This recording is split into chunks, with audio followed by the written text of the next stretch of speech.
Olá, doutor Antônio. Olá, boa noite, Marina, tudo bem? Tudo bem e você? Tudo jóia. Ah, viu? Ó, a tecnologia hoje está a nosso favor, olha que beleza. É, entrou rapidinho. É isso aí, já é um bom sinal, viu? Eu gosto de sempre entrar aqui uns 5 minutinhos antes, que dá tempo da gente testar, se precisar voltar, entrar de novo. A gente tem um tempinho hábil, mas acho que não vai precisar, tá? Tá tudo funcionando bem. Maravilha. Então vamos dar só o tempinho aqui de uns 4 minutinhos aqui para o pessoal entrando na sala. E aí nós começamos pontualmente às 21 horas. Tá bom, sem problema nenhum. Então tá joia. Pessoal, vamos só esperar um pouquinho aí, dar o tempo certinho da gente começar. Quem já perguntou aqui para mim se vai ficar gravado, vai ficar aqui no Instagram disponível por 24 horas e depois eu vou editar e subir lá para o canal da AgroSchool no YouTube. Então depois quem quiser acessar, vou depois disponibilizar o link certinho aqui e para tirar todas essas dúvidas, né? Recebemos bastante perguntas aqui, já trocamos algumas figurinhas. E vamos tentar responder tudo, né? O que a gente não conseguir responder aqui hoje, fica a lição de casa. Quem sabe a gente faz, dependendo da demanda, a gente faz uma parte 2, né, doutor? Com certeza, estou à disposição. Tá joia, maravilha. Ó, pessoal chegando aqui, pessoal dando oi, boa noite, gente. Fiquem à vontade, podem entrar. Vamos começar daqui a pouquinho. Jean, Ricardo, Gustavo, boa noite, Midecina, Camila, Ana Letícia. Oi, Ana, você que está sempre acompanhando aqui. Tudo bom? Todo mundo está ouvindo bem? Estevão, conseguiu, Estevão? Estevão estava aqui me perguntando se ia ficar gravado, porque parece que tá, em São Paulo tá uma bagunça hoje, né? Tá... Choveu? Como é que tá o tempo aí hoje? Choveu um pouco, sim. Aí Eu uma gota em agora, São Paulo agora já deu uma era, né? esfriada, estava mais do que na hora de esfriar. Nossa, aqui em Uberlândia tá seco, seco. Hoje, até por curiosidade, eu fui ver a umidade do ar, aqui tá dando 16%. Eu vi Nossa. São Paulo, tava dando 41%. Falei, nossa, o negócio tá... Hoje tava até meio nublado, assim, o dia inteiro ficou meio fechado o tempo aqui. É, o tempo ficou meio nublado também aqui. Maravilha. Aí, 2 minutinhos, o pessoal tá chegando. Marcelo, oi Marcelo, tudo bem? Sempre acompanhando aqui a AgroSchool. Obrigada, gente. Maravilha. Vamos lá, já vamos começar daqui a pouquinho. Só ver aqui se chegou mais alguma perguntinha. Pessoal, a gente vai fazer o seguinte, tá? Eu já tenho aqui uma lista de perguntas que até já conversei aqui com o doutor. A gente vai dar prioridade para essas, que foi o que o pessoal já mandou para nós aqui na caixinha de perguntas. E ao longo aqui da transmissão, se surgir novas dúvidas, eu vou acompanhando aqui e vou passando na medida do possível aqui para o doutor, para ele esclarecendo para a gente, tá? Mas daí também fica a dica aqui para a gente fazer uma próxima se realmente tiver bastante pergunta. Vamos lá? Vamos começar? Conectando no Shopping Eldorado. Aê, seu, né? Se vira nos 30. Quando a gente precisa, dá um jeito, né? Muito bom, muito bom. É isso aí. Pessoal entrando mais aqui. Mário, boa noite. Maravilha. Bora lá, 21 horas. Vamos começar então. Então, gente, primeiro de tudo, boa noite. Obrigada a todos vocês que estão aqui conosco acompanhando essa nossa transmissão, essa live. Foi um momento mais do que oportuno, né? Semana passada eu tenho feito aqui os quiz semanalmente. Um dos pedidos de vocês foi com relação à CPR, então falei sobre CPR. Foi justamente na semana que saiu a notícia aí no Jornal Valor da nova, né, dessa inovação no mercado que foi a eCPR, a CPR digital. Então, nada melhor do que estar aqui com o pai da criança, praticamente assim, né? Se eu posso dizer dessa forma. Então, eu vou passar a palavra aqui para o doutor, mas antes vou apresentar a todos, né? Quem ainda não o conhece, tem uma breve descrição aqui, porque o currículo é longo, viu, gente? Mas a gente deu uma enxugadinha aqui. Então, doutor Antônio é advogado graduado aqui pela Faculdade de Direito de São Bernardo do Campo, em 98, especialista em Direito Processual Civil pela PUC São Paulo e mestre em Direito dos Negócios pela FGV São Paulo, com o tema a viabilidade jurídica da Cédula de Produto Rural Eletrônica, a ECPR. Né? Esteve à frente aí do processo de emissão e registro dessa pioneira CPR no Brasil, um trabalho em conjunto aí do escritório Lucchesi, né? Onde o doutor Antônio trabalha, é sócio, né? Junto com a Singenta e a plataforma BART Digital. Então, além de membro aí do Conselho da Associação dos Advogados de São Paulo e coordenador da Comissão de Agronegócio da Ibrademp. Então, dada a palavra, feita a apresentação, doutor, muito obrigada por estar aqui com a gente hoje. Eu que agradeço. Boa noite, Marina. Boa noite a todos que estão nos acompanhando. Agradeço muito pelo convite, fiquei muito honrado. Vi que houve uma série de perguntas da semana passada, inclusive dessa, e estou aqui à disposição para a gente fazer esse bate-papo hoje ao vivo. Espero que seja proveitoso para todos que estão nos assistindo aqui. Maravilha, doutor. Então vamos, como dizem, né, começar pelo começo, né? Na semana passada teve muita dúvida do pessoal que ainda confunde, né, CPR com garantia. Então, associam, foi até uma pergunta que eu fiz lá, vira uma pegadinha, né? Mas as pessoas confundem CPR com garantia. Então, vamos esclarecer o que é a CPR e o que é a garantia. Tá bom. É uma pergunta importante, isso daí é uma dúvida frequente, de fato. Sempre a gente acaba se deparando com esse tipo de dúvida, que é bastante comum. CPR é um título de crédito, como uma duplicata, um cheque, é um tipo de título de crédito. E dentro deste título de crédito, porque esse é um tipo de título de crédito que se chama título de crédito cedular. Ele é uma cédula. E você pode ter garantias para o cumprimento da obrigação dessa cédula de produto rural. E aí nós dizemos que são garantias cedularmente constituídas. Isso significa dizer o quê? Que são as garantias que estão previstas dentro dessa cédula de produto rural. Então, você pode ter uma série de garantias que a lei permite dentro da cédula de produto rural. Perfeito. Então, como eu tentei explicar ali de uma maneira mais coloquial, né, menos técnica, seria a CPR, ela é o título e a garantia é o reforço desse título, né, para realmente dar garantia, né? A palavra por si só já Exatamente. Se explica, né? Ela dá garantia de que ele vai ter condição de executar aquele título e ter a receita, né, para poder quitar depois o débito que tá sendo coberto por aquele título, né? Isso mais ou menos isso. Isso dá uma maior tranquilidade para aquele que está financiando a operação, no sentido de ter, como você bem disse, Marina, esse reforço. Então, você tem aquela obrigação que você sabe que vai ter que cumprir quando chegar a data do vencimento, e o credor, por sua vez, ele tem um respaldo maior, uma tranquilidade maior, sabendo que agregado, atrelado a essa obrigação, ele vai ter uma garantia de que, se eventualmente não houver o cumprimento, ele pode ir a perseguir a garantia que houver reforçando essa CPR. Perfeito. E tem os princípios, né? Não sei se é o termo correto se fala princípios, que regem a garantia, que é com relação à publicidade, né? Ou seja, se é só um título de crédito que não está vinculado a uma garantia, ele vira uma ação simples, né? Vamos dizer assim, entre a empresa e o credor e quem está dando esse título.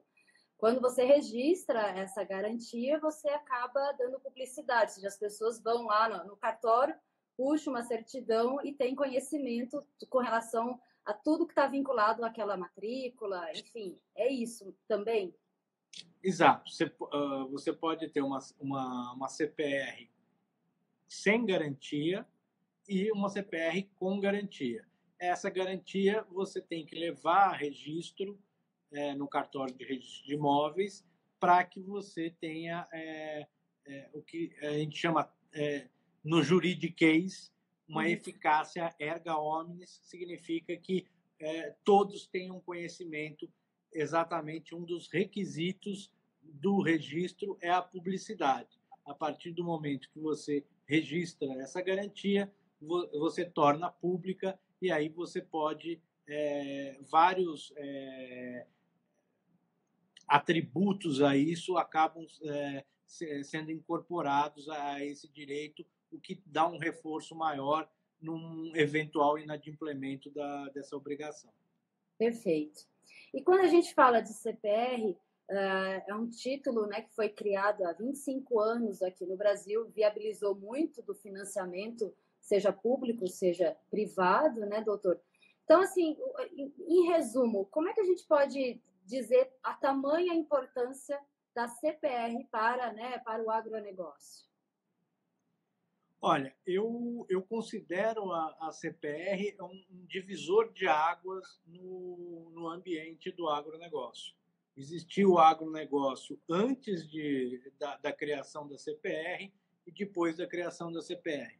Realmente foi uma criação de um instrumento para possibilitar o fomento do crédito para a viabilidade do complexo agroindustrial em geral, que foi essencial. Tanto é uma criação brasileira e esse modelo chegou até a ser exportado para outros países da Europa, enfim, do leste europeu e tudo mais, da África. Perfeito. Uns dias atrás eu estive num evento e alguém me perguntou, né? Mas a CPR ela é recente, a gente importou, né, essa operação junto com o barter de outros países, né? Falei, não, é justamente ao contrário, isso aqui é mérito nosso, né? Mérito do Brasil que criou esse instrumento, né, pela nossa necessidade, conjuntura financeira, econômica e política, vamos dizer assim, e se tornou uma boa prática, como o senhor bem disse, né? Acabamos exportando essa boa prática, né? Exatamente, exatamente. E aí, agora vamos entrar mais agora, né, no assunto da CPR digital, da eCPR. Então, como que a gente poderia comparar? Qual é a diferença, né, entre uma CPR tradicional e a eCPR? Né? Então, conta um pouquinho para a gente, que acho que isso também é assunto que você deva ter tratado com profundidade na sua tese de mestrado, né, doutor? Isso, Marina, realmente foi um tema que já há alguns anos eu vinha estudando e o meu objetivo era desenvolver isso primeiro no âmbito acadêmico, e isso foi começando a ter, alguns anos atrás, alguns até questionamentos de clientes mesmo, para tentar estruturar alternativas para facilitar o dia a dia das negociações. E aí nem digo de operações estruturadas nem nada disso, mas o próprio dia a dia mais simples mesmo do mercado.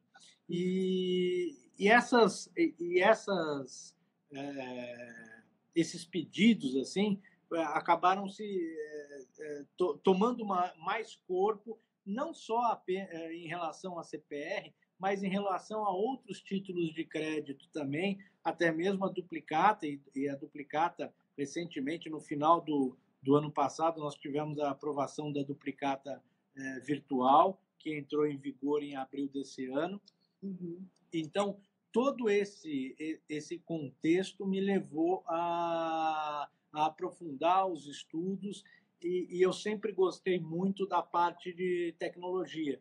Desde a época da faculdade, mesmo quando eu fiz a minha especialização em processo civil, também foi voltada para essa parte de tecnologia. Na época estava começando a questão da penhora online, enfim, todas esses elementos me fizeram ir atrás e aprofundar esse estudo para o título de crédito em geral eletrônico, e eu optei por pegar um desses títulos, no caso, o que a gente lida com maior volume lá no escritório, que é a cédula de produto rural. Então, foi um trabalho muito, muito intenso, foram basicamente 3 anos aí de estudo, e onde eu procurei abordar não só a questão histórica e teórica de título de crédito, da própria cédula de produto rural, da questão do financiamento público e privado, o porquê que acabou surgindo sendo criada a cédula de produto rural, mas também trazendo os elementos da tecnologia que tem sido cada vez mudando, de fato, a sociedade no mundo, né? O que nós estamos fazendo aqui hoje é um exemplo disso. Exatamente. Muda a forma da gente nós nos locomovermos. Hoje eu estava voltando numa reunião, um monte de gente com aplicativo ali para bicicleta, para o patinete e tudo mais. Então, todas essas mudanças da sociedade, elas têm sido, principalmente nos últimos 3 anos, com uma intensidade muito grande. E isso você até vê um certo com maior frequência fora do país, mas no Brasil isso daqui essas transformações têm sido mais recentes. Então, eu procurei desenvolver o estudo também nessa parte de tecnologia, levando para o lado também do blockchain, e também com o desafio das novas legislações. Nós tivemos, no último ano e meio para cá, muitas legislações novas e que impactaram o dia a dia da atividade do meio corporativo. Não só do setor do agroindustrial, mas do meio corporativo. Então, como eu falei, a duplicata virtual. Então, eu estava escrevendo isso, as coisas estavam sendo implementadas no Congresso Nacional. Então, a cada aprovação ou substitutiva tinha que mudar algumas coisas no trabalho. Mesmo a Lei Geral de Proteção de Dados, que vai entrar em vigor em agosto do ano que vem, e todas as empresas, isso impacta todas as empresas, de todos os tamanhos, empresas de grande porte, de médio porte, de pequeno porte, todos vão ter que se preparar para esse desafio que nós vamos enfrentar a partir de agosto do ano que vem. E, além disso, eu também procurei abordar um pouco do projeto que nós temos, que é um projeto que as pessoas precisam ficar muito atentas sobre o novo Código Comercial. Isso daí tinham 2 projetos de lei, um na Câmara dos Deputados, outro no Senado. O Senado ele avançou e foi aprovado na comissão especial, no substitutivo, em dezembro de 2018. E esse projeto voltou a tramitar recentemente. E ele é muito ruim tecnicamente. Então, ele vai trazer impactos ruins para a atividade do meio corporativo. Então, é preciso que o ambiente de negócio esteja atento a essa tramitação. Eu tenho a oportunidade de fazer parte lá de algumas associações e mesmo da Comissão de Agronegócio, que nós já manifestamos que não apoiamos esse projeto. Ele é ruim como um todo. Teria como dar Em algum exemplo, especial, alguma em coisa especial, especial? se a gente falar sobre questão de título de crédito, Ah, ele piora o cenário.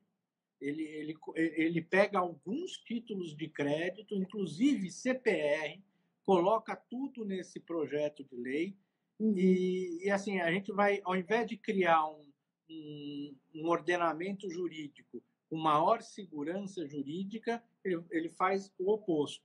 vai gerar uma exposição. E onde deveria efetivamente melhorar, a gente não precisa de um código comercial. Eu acho que a nossa legislação é uma legislação boa. Há questões que podem e devem ser aprimoradas, eu não tenho a menor sombra de dúvida. Mas isso daí pode ser feito de uma forma pontual e não precisa ter um novo código comercial para isso, sendo que ainda nós temos um código civil que ele é basicamente recente, é de 2002, entrou em vigor em 2003 e nos atende muito bem. Então, questões que poderiam ter sido abordadas, que é exatamente aprofundar a questão dos títulos eletrônicos, e digo aí título de crédito nato digital, que é aquele que nasce e morre 100% digital. E não é diferente do que existe hoje e que também tem no projeto, que é a transmutação de suporte. Transmutação de suporte, o que é? É você tem o título físico e ele passa para o meio eletrônico. Entendi. Estou falando tem que ser um negócio nato digital. Outro ponto que é a questão de cartórios. Isso daí, os registros, eles são muito arcaicos. É uma questão cultural que nós temos que aprimorar e ter um debate amplo e aberto, discutir o papel realmente dos cartórios na nossa sociedade atual, em razão da existência de tecnologia e tudo mais. Esse debate de um aprimoramento de política pública, e eu não estou falando aqui vamos acabar com os cartórios, não é isso, não é essa bandeira. Mas precisa ter uma atualização, né? Uma atualização, eles têm que mudar, o modelo de negócio tem que ser outro. Eles têm que estar à frente do tempo e não ficar com aquele ranço da época do Império. Então, tem que ser pró-negócio, né? E não travar o negócio. Exatamente. Né? Acontece muitas vezes, né? Então, e isso daí que são questões importantes que deveriam, em tese, serem abordadas nesse projeto, não estão. Então, é bastante ruim e eu faço esse alerta aqui que a sociedade deve prestar atenção para isso daí, porque essas leis acabam comprometendo avanços importantes que a sociedade já conquistou. Até tem uma pergunta recente aqui da Thalia perguntando onde é que conseguimos olhar esse projeto de lei? Onde que consegue consultar? No Senado Federal. No Senado Federal você tem, de cabeça aqui, eu não vou me lembrar o número exato, mas eu passo para você e você... Tá bom, eu coloco na descrição do vídeo depois. Isso. Posso até, se tiver o link lá, depois me passa, que daí eu coloco, eu disponibilizo lá depois para o pessoal poder... Porque é importante, né, conhecer, como você está comentando, se é algo que vai afetar diretamente o nosso mercado, porque vamos entrar embaixo de um guarda-chuva, né? Vai servir para diferentes modelos de negócio ou frentes de negócio. Vai espirrar para todo lado. E a questão da particularidade, que, né, eu sei que cada mercado tem o seu, mas o agro, a gente sabe que tem realmente algumas particularidades que precisariam ser preservadas, né? Ou ser olhadas com mais atenção, né? Exatamente. Muito Então, bom.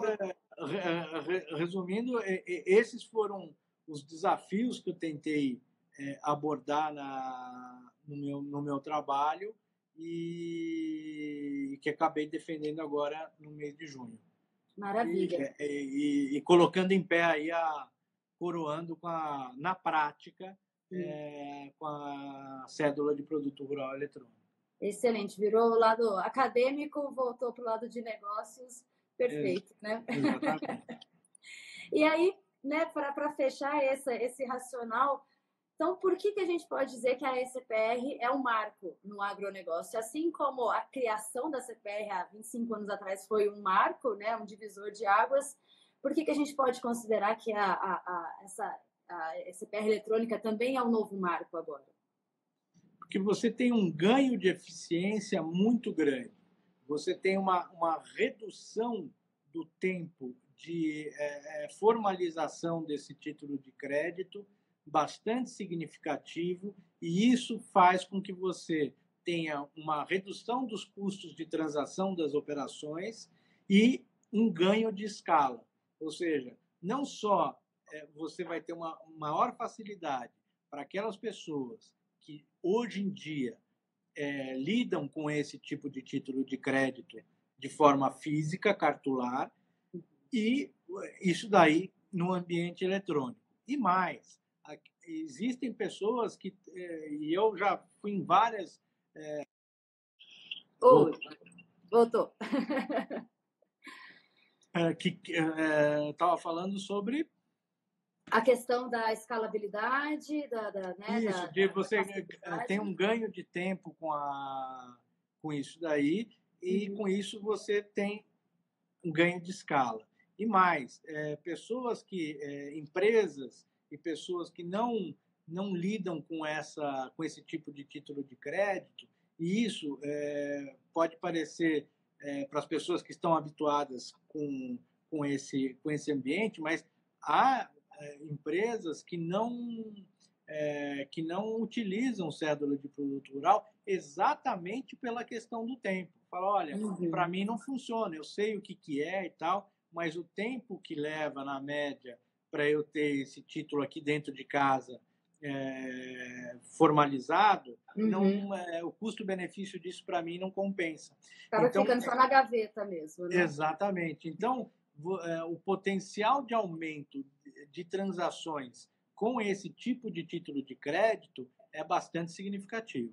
Perfeito, perfeito. Ou seja, mais pessoas vão poder acessar com mais facilidade, com um processo mais rápido, né? E no momento em que a gente fala que o financiamento privado está ganhando, né, maior importância, tem uma enorme importância no mercado, mas cada vez mais em razão da diminuição da oferta né, do crédito a juros subsidiado pelo governo, né? Então, exatamente. Você muda o cenário e entra essa facilidade aí para poder realmente aumentar o acesso das pessoas tanto à tecnologia quanto ao crédito, né? Que é um dos insumos mais importantes no agro. Com certeza. Bom, vamos lá. Então, agora eu vou entrar aqui na sequência, nas perguntas que a gente já recebeu e que, né, já conversamos um pouquinho, então. Então, a primeira pergunta que a gente recebeu foi: como é que funciona a execução da CPR eletrônica? O pessoal está adiantado, acabou de lançar a CPR, frente, eles já estão pensando no descumprimento da obrigação. Olha, ali, ó, acabou de... E outra pergunta aqui, ó, só juntando com essa. Falar sobre a execução da célula do produto rural e quais as medidas cabíveis em caso de descumprimento. Ali, ó, já juntou uma na outra. Ó. O pessoal tá ligeiro. Olha, não tem ainda isso, porque não houve, acabou de ser lançada, né?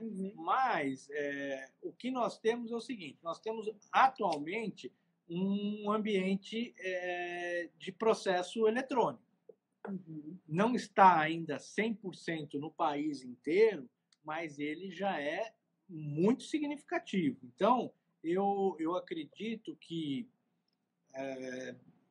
existem alguns estudos e alguns prognósticos de que em mais 2 anos ou 3, no máximo, nós já teremos um ambiente de 100% de processos eletrônicos. Então, neste cenário desse processo eletrônico, a situação fica bem mais fácil, porque você está totalmente no ambiente eletrônico, vai bastar você, como hoje em dia, aqueles que operam, que lidam no ambiente do contencioso, do processo judicial, você fazer a sua petição, você vai fazer o upload dependendo do estado que você tiver, do sistema que for, e fazer o upload dos documentos, incluindo a cédula de produto rural eletrônica. Ela vai ser um link que você vai fazer o upload disso daí e o processo vai seguir como qualquer outro processo. No caso de uma eventualidade de você estar num local onde ainda seja o processo físico, você vai ter que fazer, infelizmente, você vai processo ao contrário. o processo ao contrário. De imprimir, Você vai ter que imprimir e, enfim, juntar fisicamente isso lá quando for ao distribuidor do fórum para ajuizar a sua medida judicial. Eu acho que um ponto importante que o senhor está trazendo é que essa foi uma primeira CPR eletrônica, né? Então, assim, é um processo todo que vai começar a se desenhar agora a partir dessa ruptura, né? Mudou-se, né, a forma, né? Agora está se abrindo um novo caminho, né? O caminho se constrói caminhando, né? Como se dizem, né? Então, exatamente. Talvez, né? Eu costumo dizer, Marina, nós estamos num ano de inflexão, de mudança da curva. E isso daí também passa por um aprendizado das pessoas. E eu quero crer que ao final do ano que vem, isso já tenha tido uma evolução bastante significativa. Bastante significativa. Então, eu considero que quando, eventualmente, começar a ter descumprimento de obrigações no âmbito da cédula de produto rural eletrônico, você praticamente vai estar num ambiente de processo judicial, de processo eletrônico já 100%. Então, eu estou imaginando que isso pode acontecer lá para 2021, 2022. Né? E é logo porque ali, você né?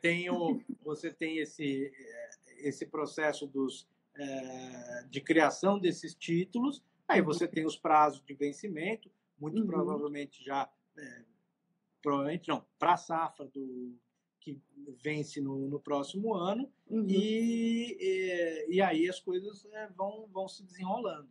Perfeito. Então, juntando agora com a próxima pergunta, né, você já comentou um pouquinho sobre a atuação dos cartórios, que não é necessária uma alteração legislativa para a dispensa da cartularidade? Na verdade, não há uma dispensa, né? Ainda. Né? Assim, esse processo, e nem sei se vai haver, mas vai precisar mexer nessa interação, vamos dizer assim. Né? Não, então, eu defendo que não precisa. Para esse princípio da cartularidade, que é um princípio do título de crédito, talvez isso... Hoje eu dei uma entrevista, estava falando de entrevista, hoje eu dei uma entrevista para o Estado de São Paulo. E uma das perguntas foi exatamente essa, de, olha, como que eu vou... como que eu identifiquei isso na lei? Por que isso não foi visto antes? Né? Porque, na realidade, a base legal ela já estava aí. Então, nós temos aqui a medida provisória 2200, que trata da assinatura digital, da assinatura eletrônica. E você tem o Código Civil, onde no artigo 889, no parágrafo 3º, há a previsão do título eletrônico.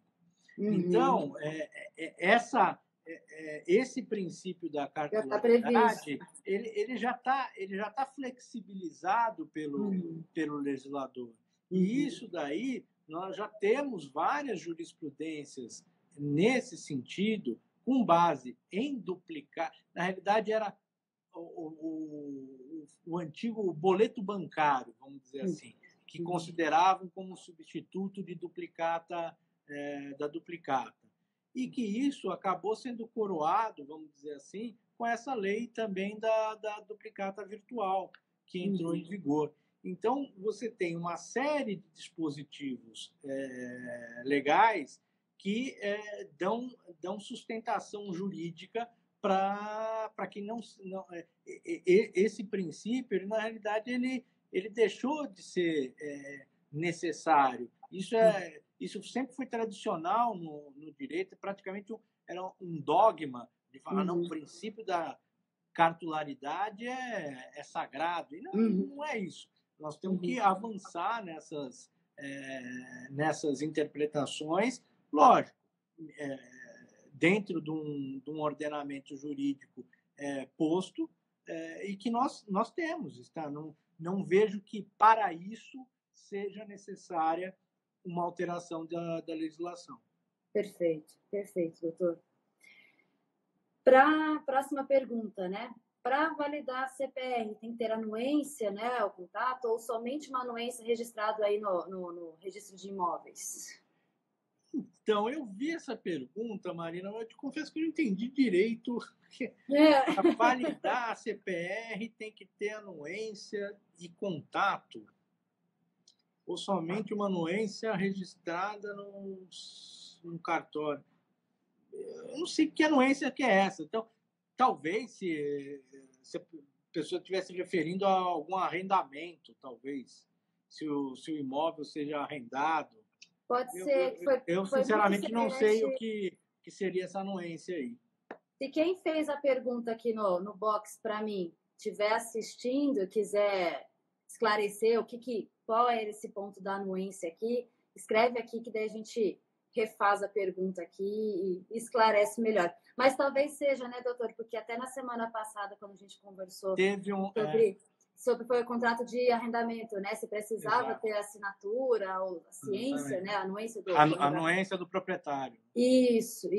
Né? Que o senhor esclareceu que é interessante, é bom, aumenta a segurança da operação, mas não é obrigatório, né?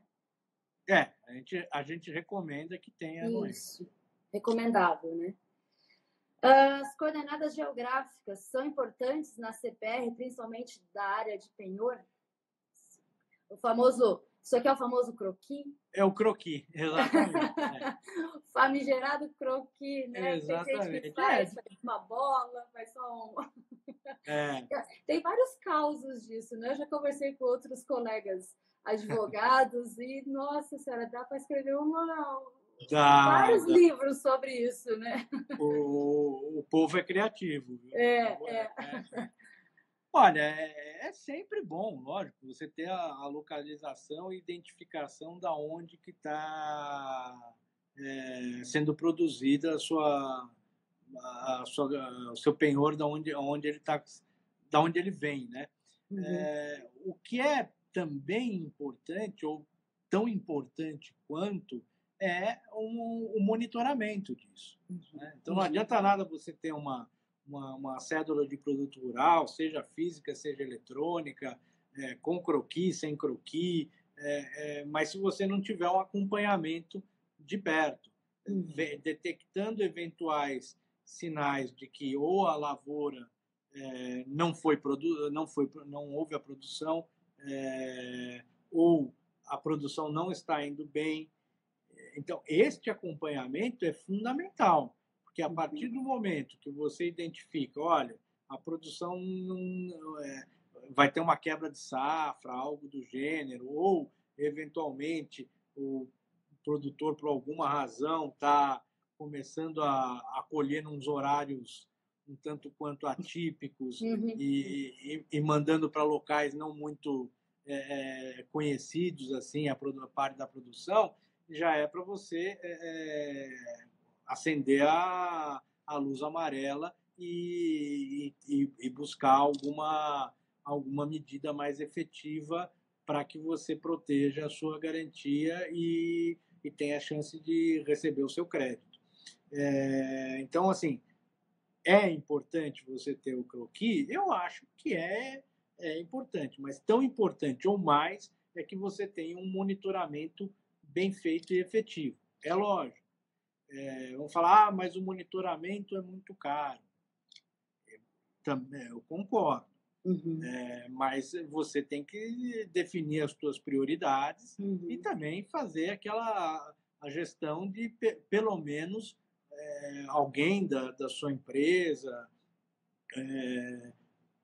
monitorar, ainda que seja um monitoramento mais simples, não com as empresas maiores aí de mercado. Uhum, Quando a operação for o valor, o montante envolvido justificar isso, tem que ter, é essencial para que você tenha êxito, eventualmente, se você já detectar alguns indícios de potencial descumprimento da sua obrigação. perfeito. Então a gente entende aqui a questão de gestão de riscos, né? Ou seja, está concedendo crédito, não vai fazer para 100% dos clientes que estão sendo concedidos, mas vai escolher aqueles que podem apresentar um risco maior. Então você vai realmente alocar o recurso naquilo que é fundamental, né? E a questão também que atualmente, né, a gente tem outras alternativas de monitoramento. Tem o monitoramento em loco, mas também tem a parte de assessoramento remoto, né, doutor? Exato. Que auxilia também, né? Hoje em dia, mais uma vez, a tecnologia. É isso que eu ia falar, a tecnologia, né, ajudando nesse processo, né? Então, a gente vê empresas novas aí de mercado, mas já fazendo um trabalho realmente diferenciado. E como é que é visto isso pelos juízes, né? Quando você leva lá um relatório de monitoramento remoto, isso é aceito? Como é que funciona isso hoje? Olha, Marina, vou te falar cada cabeça uma sentença, literalmente, né? Tem juiz que aceita assim, e outro... há um tempo atrás, bastava você afirmar que a produção estava sendo desviada, alguma coisa do gênero, que você conseguia, via de regra, uma liminar para ir buscar a sua garantia. Uhum. Com o tempo, isso foi cada vez mais se tornando difícil. Uhum. Então, hoje, é um elemento essencial. Se você não apresentar um relatório demonstrando, de fato, ali o relatório do monitoramento, com foto, com o responsável pelo monitoramento assinando, as suas chances de obter a liminar, elas ficam bastante reduzidas. Então, hoje é um documento bastante consistente e que faz toda uma diferença na hora de você conseguir uma liminar. Perfeito. Então, também acompanhando as tecnologias, né? Ou seja, utilizar também o que tem a favor. Seja com ou sem tecnologia. Perfeito. Não adianta, como a gente falou antes, né? Falando um pouquinho da CPR eletrônica, ela vem para ajudar a tirar esse documento da gaveta e realmente ser um documento efetivo, né? Para trazer mais segurança para a operação, né? Exatamente. Pode ser constituída a garantia... Essa pergunta é recorrente, assim. Eu vejo que o pessoal tem muita dúvida com relação a esse ponto, né? Pode ser constituída a garantia fiduciária de imóvel, agora na CPR financeira. Pode, nada impede. Você pode constituir as mesmas garantias da CPR tradicional, vamos dizer assim, na CPR financeira. A diferença da financeira para outra é que na financeira a liquidação é física.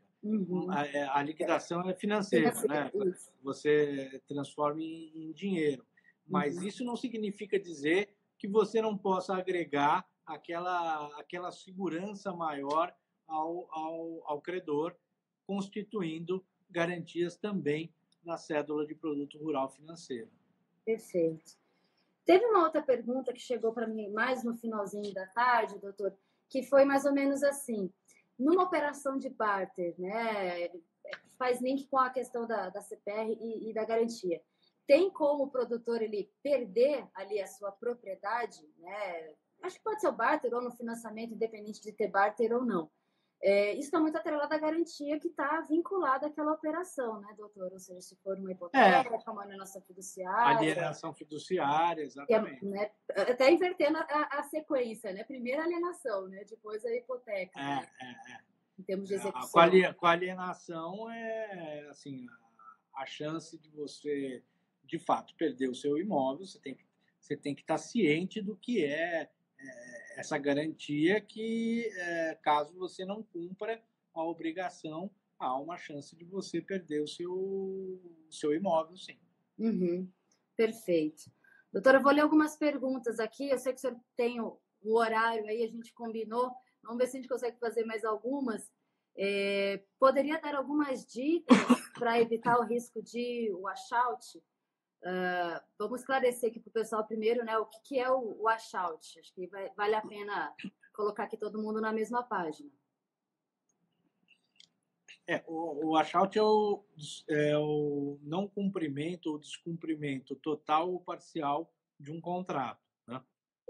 Seja de soja, algodão, açúcar, da commodity que for. Agora, algumas formas de você mitigar isso, eu diria que, novamente, eu entraria na questão do monitoramento. Se você tiver um monitoramento bem feito, a chance de você evitar ou minimizar essa possibilidade, ela é grande. Perfeito. Então, gente, só para, né, no contexto, o produtor foi lá, negociou um contrato com uma trading, né, vendeu a sua soja antecipada, então a trading muitas vezes antecipa recursos para o produtor. Então, o risco que ela tem é de lá na frente o produtor não honrar com essa entrega desse produto e ela já colocou dinheiro na rua, né, ou seja, já antecipou uma parte desse recurso. Então, uma das maneiras de se fazer, e aí, para acertar esse washout é pela diferença de cotação, né? A conta que a trading faz se eu tiver que ir a mercado hoje comprar essa soja no mercado, ela vai estar valendo mais ou menos, dependendo da cotação do mercado, mas ela vai ter um custo ali para desfazer a operação de hedge, para poder comprar esse produto físico que, né, muitas vezes vai para exportação, vai para esmagar, alguma coisa nesse sentido. Então, ela tem que se proteger para evitar esse custo, né, essa despesa extra aí dessa operação. Exatamente. Perfeito. Vamos ver o que mais aqui. Fora o monitoramento, há travas contratuais que possam fazê-lo honrar. Na verdade, são as cláusulas do contrato, né, doutor? No contrato, principalmente das trades, está bem previsto lá, né? O que pode, o que não pode. Acho que fora isso, a garantia ser parruda, né? De primeiro grau, né? Conhecer bem a área. Conhecer bem a área é fundamental, porque para você evitar o risco também de área que não existe, né? Especialmente isso com alienação fiduciária ou hipoteca, é você realmente fazer uma avaliação prévia em loco e não só aquela avaliação para inglês ver, né? Recebe o papel e papel para lá e papel para cá. Tá tudo certo. Aí você vai ver, ela não existe. Sim. Eu peguei uma agora que deslocaram a área 20 quilômetros para dentro de uma área indígena. Então, assim, se tivesse tido uma avaliação antes, a situação seria outra. Aí volta naquela também pergunta da semana passada, né? Quais são as ai, fugiu o nome.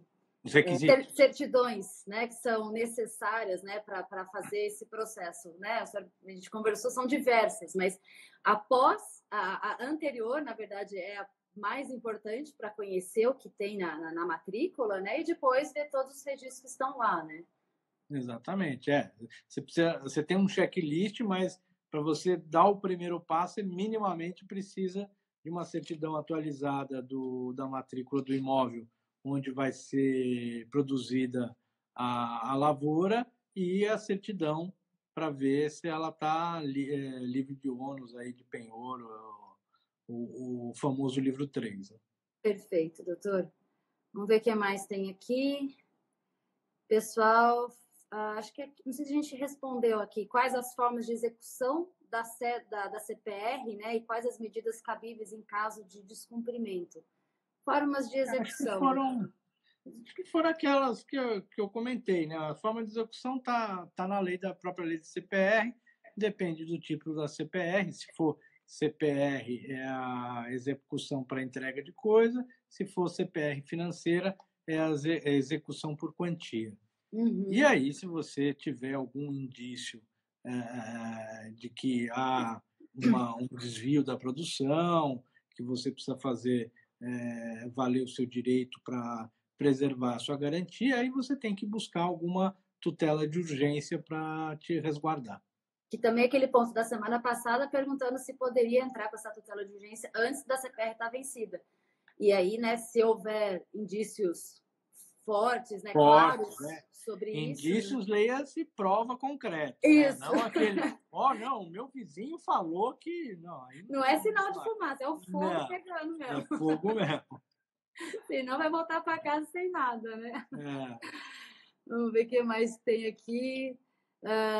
Como utilizar a mediação em caso de descumprimento da CPR? Mediação. Olha, é uma boa pergunta. Aí vai depender muito do caso a caso. Eu acho que isso daí passa mais por primeiro entender direito o negócio de quem está envolvido. Então, é uma revenda que está indo atrás da CPR, é uma empresa de insumos, é uma trading, qual que é o... Aí você tem que analisar a parte comercial disso, ver os riscos envolvidos, porque muitas vezes o que acontece, se você for entrar para esse lado da mediação nesse ambiente de CPR, você pode perder um timing importante de reaver o seu crédito. Então, assim, é lógico que aquela máxima, eu prefiro um mau acordo do que uma boa briga, né? Isso daí as pessoas... A mediação é um instrumento muito bom, mas eu não vejo que ela seja a forma mais indicada em recuperação de crédito e, em especial, nesse tipo de medida envolvendo cédula de produto rural. Eu acho que há outras formas de você se valer da mediação. Eu sei que está na moda, mas a gente tem que analisar num contexto mais no caso a caso isso daí. Tá. Perfeito, doutor. A gente está avançando no horário aqui, como a gente entrou 5 minutinhos antes, então daqui a pouco, quando completa 1 hora, corta a live. Então, para finalizar, acho que bastante, né? Tem perguntas aqui que eu não vou conseguir fazer aqui agora, mas assim, para finalizar o processo da CPR eletrônica, né? Quais são os próximos passos? As empresas que tiverem interesse em começar esse processo também, assim como foi feito agora essa primeira CPR, quais dicas ou, enfim, o que você pode trazer para as pessoas que se interessam e querem começar a trabalhar dessa forma também? Olha, já tem outras que estão sendo emitidas, tá? Depois dessa primeira. Nós já estamos com outros projetos em andamento. Eu vejo que é um caminho que não tem volta, né? Isso daí, o mercado a receptividade tem sido muito grande, todos têm visto com bons olhos isso daí, o que é bastante positivo, e os próximos passos é que isso ganhe escala. E aí escala não só por parte dos produtores rurais que queiram se valer desse instrumento, mas também das empresas em geral do setor e também por parte dos cartórios estarem abertos a isso daí, a participar desse movimento, que é um movimento saudável para todos, é uma operação que eu costumo chamar de ganha-ganha. Todos os envolvidos na cadeia só tem a ganhar com a cédula de produto rural eletrônica. E a dica que eu posso dar é procure o Luquez Advogados. Perfeito. E é isso que eu ia perguntar. Quem quer ter mais informações, né, entrar em contato com o senhor para saber mais detalhes, como é que eles acham um e-mail ou um telefone para contato? Fique à vontade. Olha, o meu contato tá, se entrar no site do escritório, www.luquezziadvogados.com.br, tem lá Antônio Carlos de Oliveira Freitas, e estou à disposição, é só fazer uma busca, se você quiser depois colocar aí alguma informação, tem aí os meus contatos e tô às ordens. Tá ótimo, doutor. Então, olha, pessoal, muito obrigada. Doutor, muito obrigada por ter estado conosco aqui hoje. Para mim foi uma honra tê-lo aqui para esclarecer essas dúvidas, dúvidas que ainda algumas são recorrentes, outras que são novas. Esclarecer que realmente tem muita novidade por vir aí. Acho que o principal ganho dessa operação é que ela é um marco, ela é disruptiva, vão enfrentar muitas batalhas aí pela frente, né? Mas o caminho se faz caminhando. Então, doutor, muito obrigada. E Eu que a sua aqui está agradeço. sempre aberta para recebê-lo também. Obrigado, Marina. Eu agradeço novamente o convite, agradeço a participação de todos, as perguntas e continuo à disposição de vocês para o que for necessário. Obrigado e boa noite a todos. Boa noite, gente. Obrigada por estar aqui com a gente. Tchau, tchau. Tchau, tchau.